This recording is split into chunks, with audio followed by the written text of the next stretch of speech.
4,700 years ago, there was a full-fledged temple with almost 5 feet tall lingam. We put the Rudraksh and showed them how at different places, how the linga behaves differently. Whole of Europe was full of temples like this. I was in Turkey just 2 weeks ago. You've heard of Konya? Outside in the garden, so many broken pieces, huge faces, half faces, all kinds of things. Old temples all broken and made foundation stone. So we were just walking through and there in the garden I found about 4.5 feet or more, about 4 feet 9 inches kind of linga, properly created linga, an ellipsoid stone. So, wow. And when we looked at the history and things like that, they said this is almost 4,700 years old.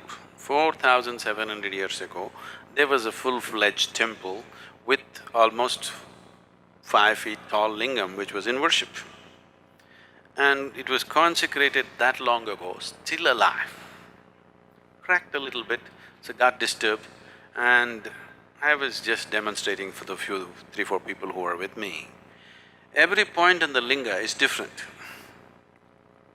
Different points in the linga are differently done, beautifully done piece. Whoever worked on it, they knew what they were doing, not rudimentary job, very subtle work. Still alive, 4,700 years, thrown out in the garden, not worshipped, still alive because of little bit of cracks that have happened. Some disturbances happened to the whole thing, but still there. I just demonstrated, I felt this, and then because they had to see, we put the Rudraksh and showed them how at different places, how the linga behaves differently. So, this work has been done in the past plenty, but when when my way or no way attitude came, these things were all razed to the ground in many ways.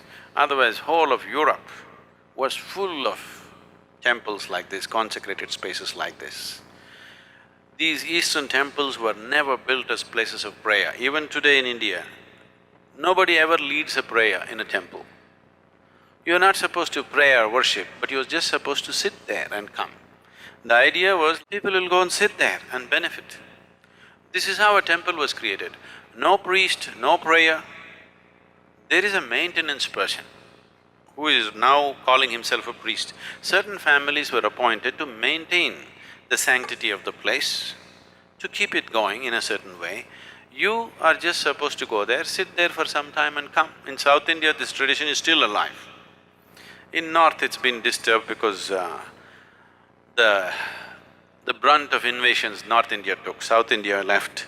The Deccan Plateau was generally left untouched by the outside invaders. So you were just supposed to sit there. Nobody leads a prayer, nobody teaches you a prayer, nobody says you must do this or that. You just sit there and imbibe this, because these are all consecrated spaces. They created many. All these things were razed to ground.